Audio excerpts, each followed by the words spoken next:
নমস্কাৰ কুমৰিকচুটিং মিচিং ৰাঙামাম গীটাৰ মিচিং মৰামলৈ সকলোকে স্বাগতম জনাইছোঁ।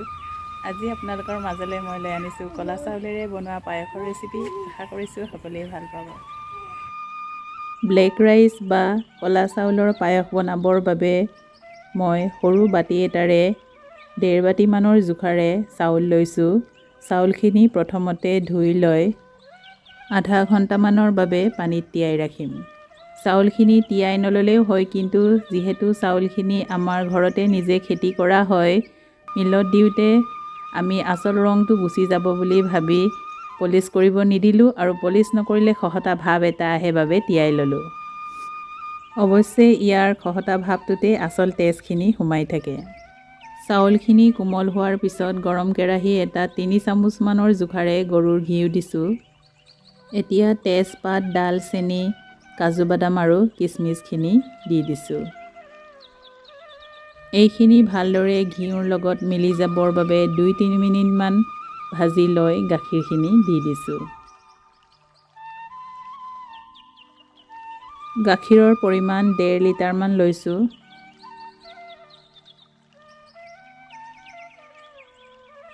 গাখীৰ উতলাৰ লগে লগে চাউলখিনিও দি দিছোঁ।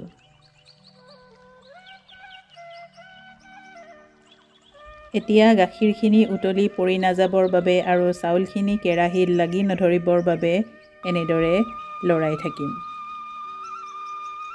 গেছৰ ফ্লেম ল'ৰ পৰা মিডিয়ামৰ ভিতৰত দিছোঁ। প্ৰয়োজন বোধ হ'লে মাজে মাজে ফুল ফ্লেমতো দি দিছোঁ।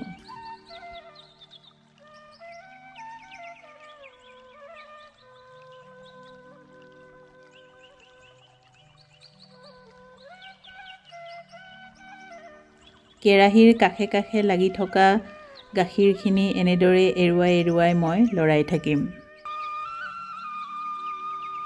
গাখীৰৰ পৰিমাণ উতলি লাহে লাহে কমি আহিছে আৰু চাউলখিনিও প্ৰায় সিজিলেই এইখিনি সময়তে মই তেজপাত দুখিলা উলিয়াই ল'ম।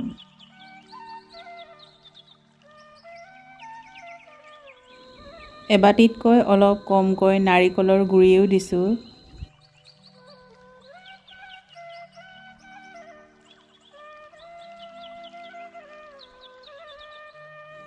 দুবাতি ওচৰা ওচৰিকৈ চেনি দিছোঁ। চেনি নিজৰ সোৱাদ অনুযায়ী দিব পাৰে। মই লোৱা বাতিটো অলপ সৰু, গতিকে দুবাতিকৈ চেনি দিছোঁ।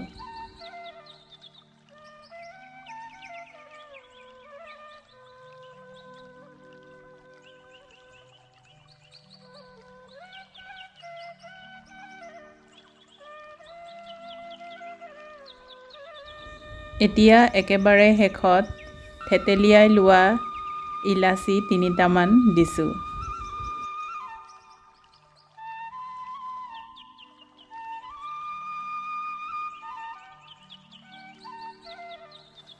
পায়সখিনি সিজাৰ পিছত আৰু মই বেছি দেৰিলৈকে নাৰাখোঁ।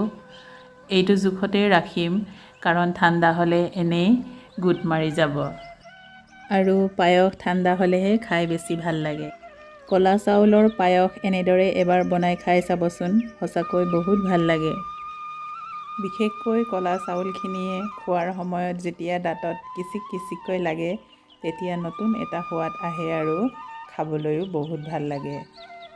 পৰিৱেশনৰ বাবে মই এনেদৰে উলিয়াই লৈ কিচমিচ, কাজু বাদাম, নাৰিকলৰ গুড়ি আৰু ক্ৰীম অকণমান দি সজাই ল'লোঁ। আজিৰ ভিডিঅ'টি চাই কেনে পালে জনাবলৈ নাপাহৰিব। যদিহে ভাল পালে তেন্তে প্লিজ লাইক, শ্বেয়াৰ, কমেণ্ট আৰু ছাবস্ক্ৰাইব এটা কৰি দিব। আজিলৈ ধন্যবাদ।